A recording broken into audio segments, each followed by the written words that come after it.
So this is a continuation of what I just sort of reminded you about that we were talking about last time.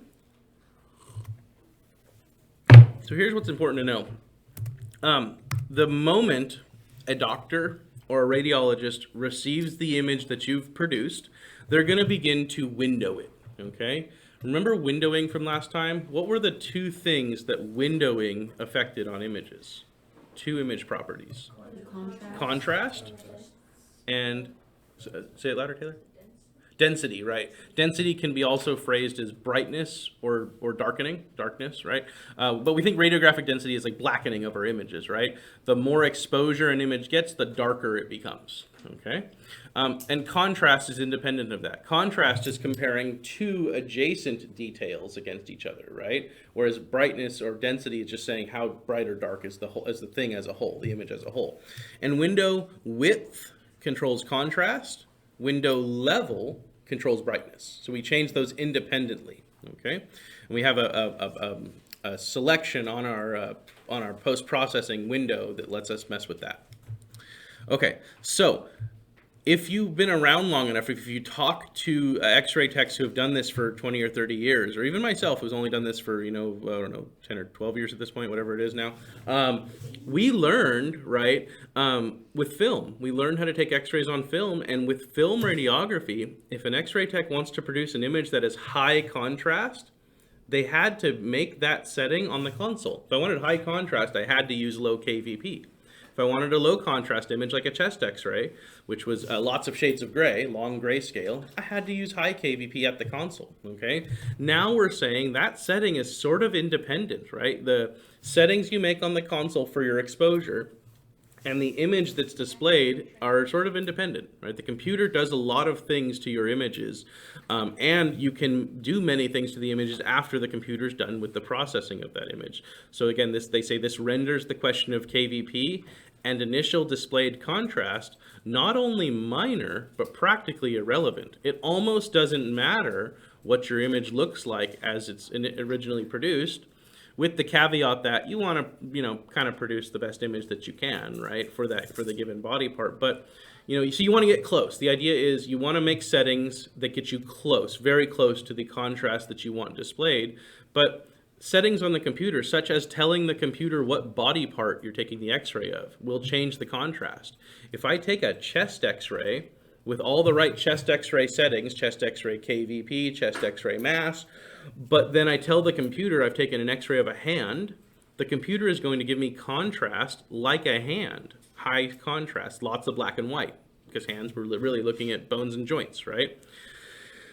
Conversely, if I tell the computer I actually took a chest x-ray, it's going to show me an image that is much longer scale contrast. This is actually one of the lab experiments you guys will do. This is part of General Lab 2 this is part of the digital lab experiments you guys will do after General Labs, where we will try to confuse the computer by taking an image and then telling it it's a completely different thing. Okay, so we're sort of playing with these things. That's important, right? Because you don't get to play around a lot in the clinical setting. You kind of just get to make your images for the doctors and then move on. Here you get to play around a little bit and see what happens when you mess with settings. That's going to be important to do. Good. So, yeah, go ahead. I think I read it somewhere, film speed? Yeah, we'll talk a little about film speed today. Okay. It's gonna be something you have to know the definition of, and but you're not gonna have to know how to choose different film speeds. Okay. But we'll talk about it. Roughly speaking, it refers to how quick the film, when it was film, it referred to how quick the film responded to exposure. So a fast film speed exposed very quickly, whereas a slow film speed exposed slower. And there's a relationship with detail. The slower speed films would give you better detail, but it took longer to make the exposure. The longer speed films, the opposite, less detail, but quicker exposures. That was taken from film photography, where we had to choose, depending on light conditions, what kind of speed class of film we used. Now with digital, there's a speed equivalent class for each cassette, but you don't change it, right? Good. So I want to talk. It's basically fixed. Yeah, it's a kind of a fixed speed class is what they'll say. So I want to talk about high KVP and model. If you've never heard the word model, you're going to have heard it after this.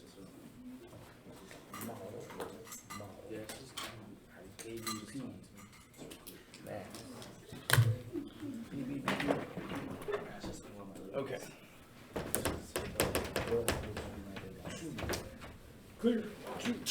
All right, so let's take like, for example, a knee x-ray, okay? So let's think of one position of the knee, just consider the AP knee radiograph, okay? If you've taken an AP knee radiograph, what's kind of the standard KV in mass for that? Give me a KVP for a knee x-ray. 60. I think 60 might be a skosh low unless you're doing it on the tabletop. 80's closer. I like 78. It's kind of in the middle there, right? So let's and you guys, none of you was wrong, but we'll go with 78 kVp. So that's our setting on the console that tells us our beam energy. This again is like in flashlight terms. This is changing the color of your flashlight, right? The higher your KVP, the more energetic the X-ray beam is, the more penetrating it is to the body. So, okay, that's our KVP setting for a knee. What's a mass setting you've set for a knee? Yeah, mass for a knee. Oh, like 3. 3-ish? Anyone think differently? Probably more closer to 7-ish, you know. I mean, here we take our knees at like 70 at maybe 15, right? So a little lower on the KVP, but a little higher on the mass. So, I don't know, let's pick something that's easily divisible. I like 8. Okay. So let's say 78 kV and 8 mass. This will maybe vary. We could even consult the technique chart over here, right? Lower extremity knee.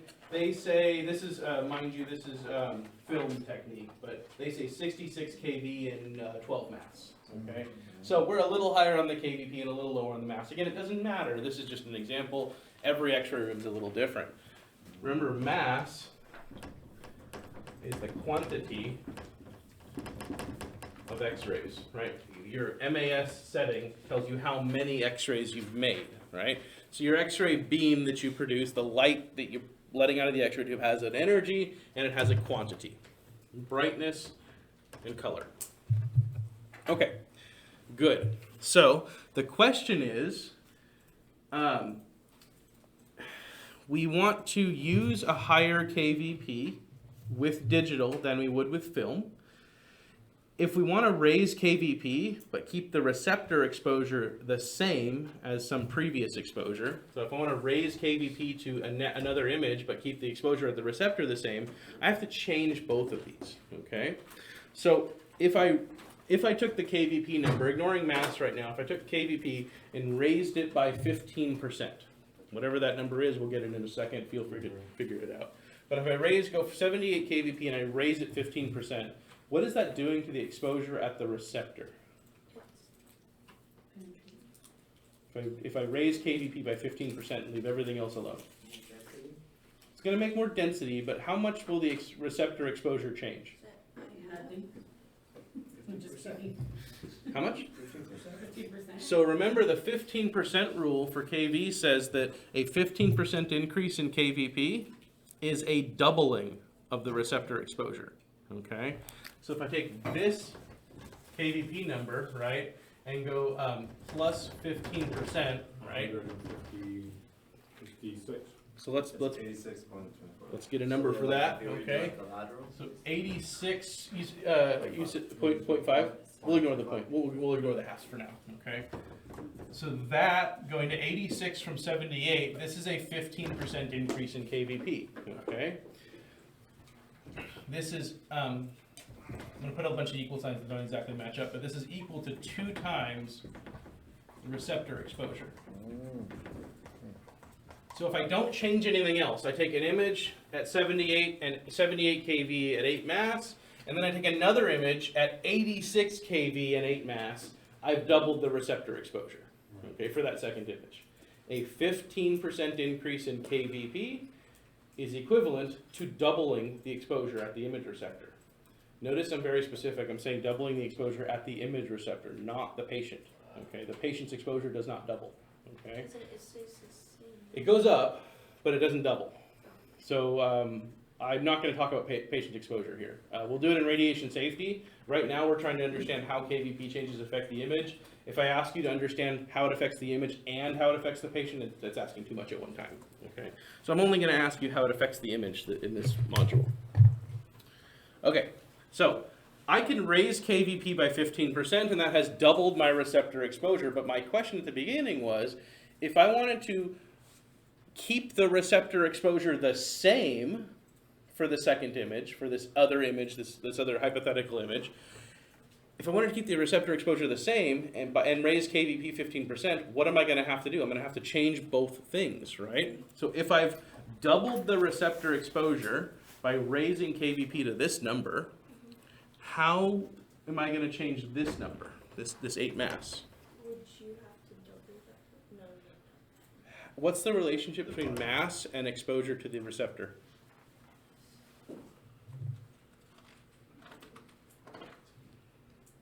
Would you do 50% on that one also? How do you answer the question, what's the relationship between two things? How should that question be answered? There's only like really one good way to answer it. You can either say that the relationship is direct or indirect, or direct or inverse, right?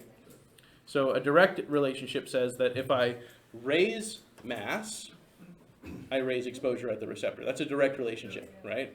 An inverse relationship would say that if I raised mass, receptor exposure would go down. That's wrong, right? So the relationship between mass, mass, and receptor exposure is direct. If I raise mass, receptor exposure goes up. So when I ask what's the relationship between mass and receptor exposure, the response should always be it's direct, okay?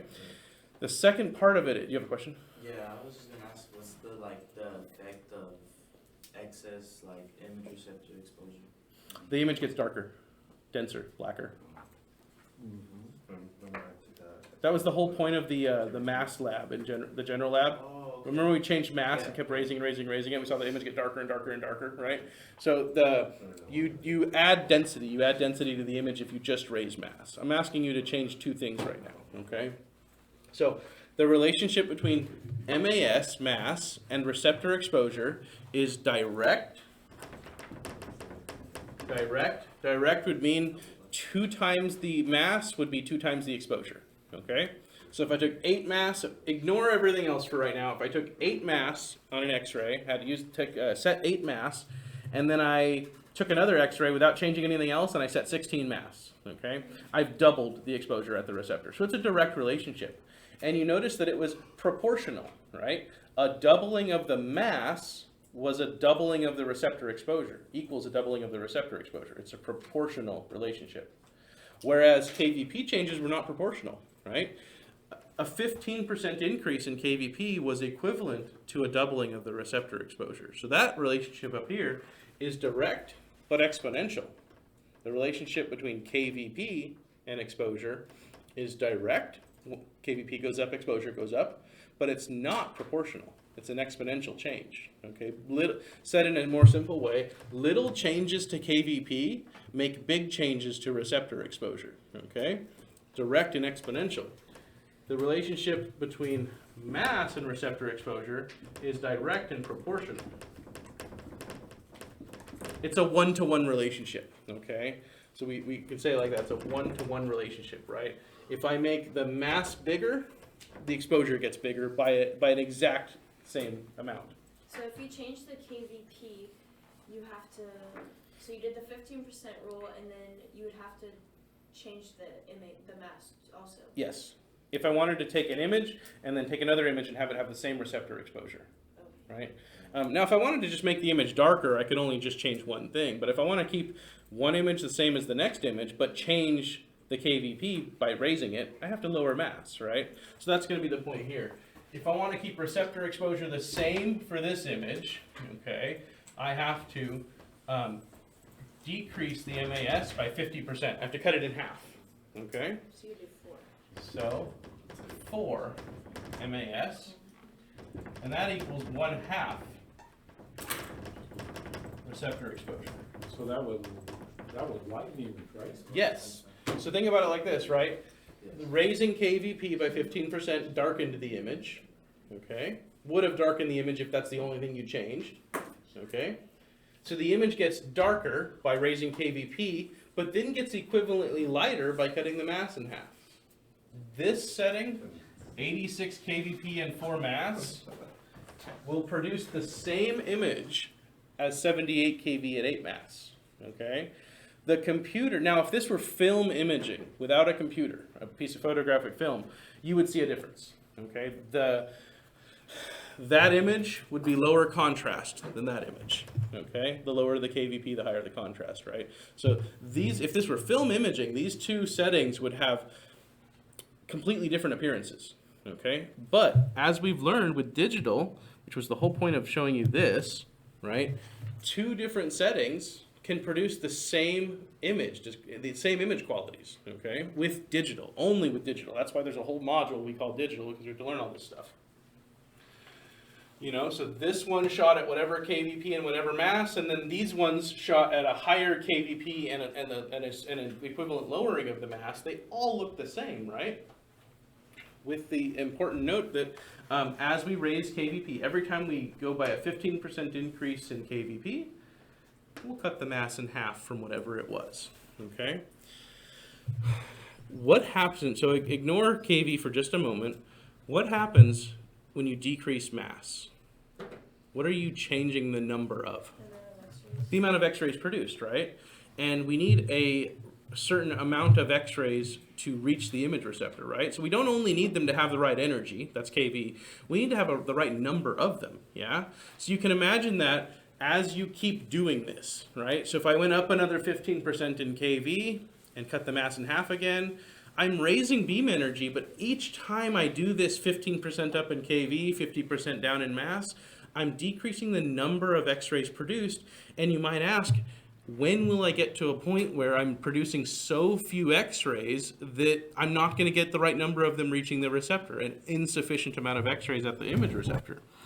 So that's the point of this, right? It says, can the 15% KVP rule be applied to reduce mass without causing significant model? What's model? Some of you have seen it. Not distortion. Some of you have been in the lab with me, the KVP lab, where we decreased KVP. What did the image look like? It's unused. Heard grainy, right? I heard grainy, right? The image goes from being clear to looking grainy, okay? The graininess in an image, so I'll give you an analogy for this graininess, okay? Imagine being outside, you're on a dry sidewalk, okay? Nice dry sidewalk, it's got nice sidewalk color to it, cement, right? And then it begins to rain, right? As it begins to rain, you notice there's drip, drip, drip drops on the sidewalk, right? You can see the individual spots on the sidewalk where raindrops hit, right? In X-ray terms, that's the equivalent of model, okay, where I can see the individual spots on the image that were exposed and spaces, because on the sidewalk, right, you have spots where the raindrops hit and then spaces between those spots where there's no raindrops, right? On the X-ray image, the model is apparent when you have spots where there's exposure and then spots between those two exposure spots where there's no exposure, okay? There's no information there for the computer to show you, okay? So you're standing out on the sidewalk, you notice drip, drip, drip, drip drops, right? Eventually, if you stand out on the sidewalk for long enough in the rain, you'll notice that the sidewalk becomes completely coated with rain, right? Eventually, you can't see the individual drops, okay? You stop seeing the individual drops when a certain amount of rain hit the sidewalk, okay? In X-ray, you stop seeing the individual model spots when a sufficient amount of X-rays hit the image receptor, okay? So if you don't give the right number of X-rays, if you don't use enough, bless you, if you don't make enough of the X-rays in the beam by setting the right mass, you won't give the image enough X-ray exposure.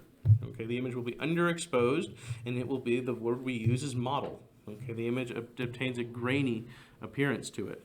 So this next one is an example of a similar knee.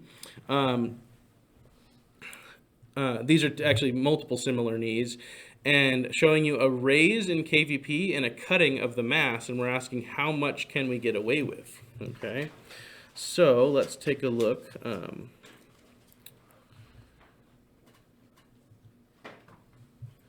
Let's go to here. So this is going to be several different processors comparing 70 kVp at 8 mass images, kind of like what we talked about up here, compared to another image shot at 80 kVp at 4 mass. And we'll see if we can detect any change in model and graininess. If I can kill the lights for this. Oh, you're good.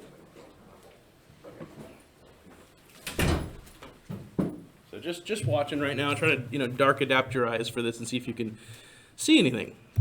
So reminder, this is basically a raise of KVP from 70 to 80 is about a 15% increase. Okay, roughly speaking, an increase of 10 kV is a 15% increase.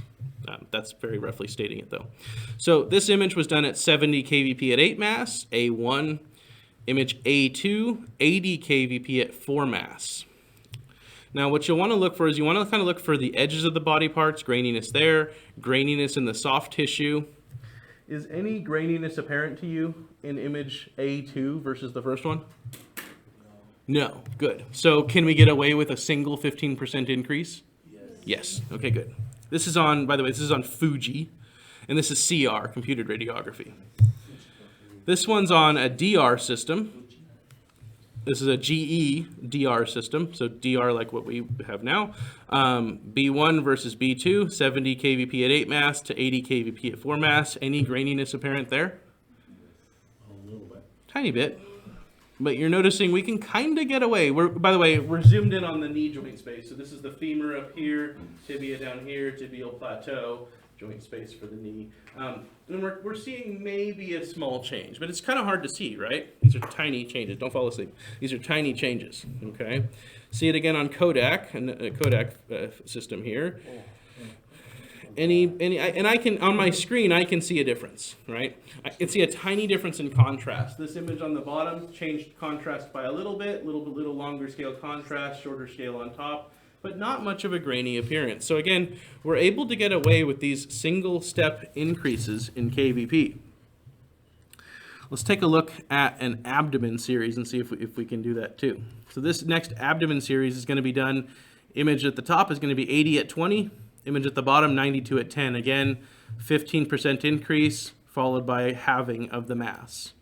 So is the receptor exposure for this 80 at 20 the same as 92 at 10? Is the receptor exposure the same for these two? Yeah. Yes, that's the whole point of this, right? The images should be equivalent. Let's take a look. Both of them produce some fogging, right? You see a little bit of, it almost looks like graininess, kind of a blanket of fog over the image receptor. Why would an abdomen x-ray produce fog? Liquid or fluid? Fluid, just extra tissue, right? There's lots of tissue being x-rayed with the abdomen, and the more tissue you x-ray, the more scatter you create. I can detect a mild difference in graininess from 1 to 2. Okay, maybe you can too. This is a Shimadzu DR system. Shimadzu is a very good DR system, by the way. Agfa is another brand, Agfa. Notice how these are all a little different, right? None of these are exactly the same, right? Similar abdomen, but kind of different appearances for each of these, right? Every manufacturer's software is a little bit different.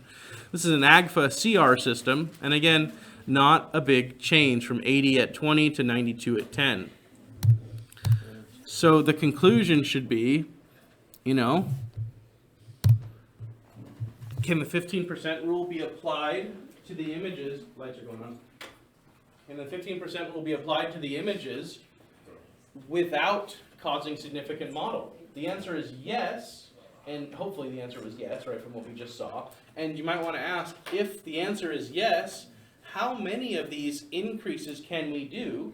Because 78 at 8 is equal to 86 at 4. Is going to be equal to like 90 something at 2, right? They're all going to be equal, right? So how much can we get? Yeah, Taylor. Sorry, go ahead. Okay. So the question was, how much can we get away with before modeling becomes significant? Okay. The answer is at least one step. Okay. We can at least go from whatever our factors are set at to one step up from that. Okay. And still produce a usable image. Beyond that, it's sort of up in the air. Every manufacturer is a little bit different. What was your question? I was going through the slides and the Kodak CR950, you can definitely tell. A little bit? Let's see if we can bring it up on screen here. The E2, it's like not as clear as the E1 and E2? Oh, in fact, they actually bring that one up here. So let me go back to, 31. yeah. So let me bring that, because I actually skipped that one, but that's a good point. That's a chest one. Where is it? Kodak CR1. 9 day. Okay, good. I'll bring. So I didn't bring chest up, but it's a good point. The lights are going back off again. Okay, super good point. Thank you for bringing that up. So okay, I want you to pay attention to the factors that are used here and see if we can figure out why model becomes apparent on these increases, these single step increases, where it didn't on the previous ones. Okay. So the original factors were 122 at 4 mass for a chest X-ray. This GD means grid, by the way. So chest taken in the Bucky grid. 122 at 4 versus the second image of 140 at 2. Okay, so it's the CR 950 one that you saw model? Okay. I think all of these are probably going to show some model, but let's just focus on this one. Okay. This is it? No, it's the slide 31. It's E1, E2. 31? Go, yeah, no, Oh, I have this here. Here we It's go. the 80. There you go. Good. no, that looks different. It's the Toshiba. Kodak. It's a Kodak. Yeah, I don't have that. It's on What the slide number is it? 31? This is slide number 31. It's like that. Kodak CR 950. That's weird. You have different stuff. You might be in a different spot than me. That's the right chapter. Why is it numbered differently for you? Mine come up numbered different too. That's why sometimes we have to like find the slide you're on. That's really odd. Well, this is the Kodak CR 950 for the chest X-ray. Anyways, okay, so I'm going to say that some model is apparent from image 1 to image 2 here, okay? So the question will be, yes, there's model. The question is going to be, why is there model on these chest X-rays where there wasn't on like the knee X-ray or the abdomen X-ray, right? We got away with a single step increase on those ones. So the answer is going to be, it's going to come from understanding the mass that was used for these chest X-rays versus the mass that was used for the other ones, okay? So we can make a single step increase in KVP, and by going up 15% in KV and having the mass for the second image, for an equivalent image. But if our mass for the original X-ray was already very low, by cutting it in half for the second one, right, you have lowered the mass beyond a point where the exposure is not going to be recoverable by increasing KVP. You're not going to have, no matter what you do to KVP, if the mass is too low, you won't have a sufficient quantity of X-rays hitting the receptor, okay? So we say in chest X-rays, due to the already low mass values, chest X-rays are kind of an exception to this rule. In chest X-rays, we're kind of already using high mass. We've always done that, and we were always using low KVP. So model becomes apparent on chest X-rays much more quickly. That was the point there. So regardless if we found the right image or not, the point is that, lights are going back on. With chest X-rays, we are already using high KV, that's why I warned you, already using high KVP and low mass, and going up in KVP and going down in mass can get cause our mass levels to go so low that we can't recover image information. That's the point. Okay. So if you want to remember one thing, if you take a technique chart that you have looked at, compared it, and got good images from it, you should be able to get away with at least a single step increase in 15% up in KVP, a halving of the mass for any given exposure, and still achieve a good usable image without model or graininess. So 15% step is probably going to be all we can do. Okay. So that is the idea. It's referred to. I'm not going to go through the rest. There's a lot here, but not important. What is important is the high KVP philosophy. Okay, so with digital radiography, we have this brand new philosophy that it is better to have a high KVP setting and a low mass setting because we just need to get the information to the image receptor. We're not necessarily setting image qualities, brightness, and contrast by setting KVP and mass. We're just making sure enough information gets to the receptor. That's the whole point of that, okay?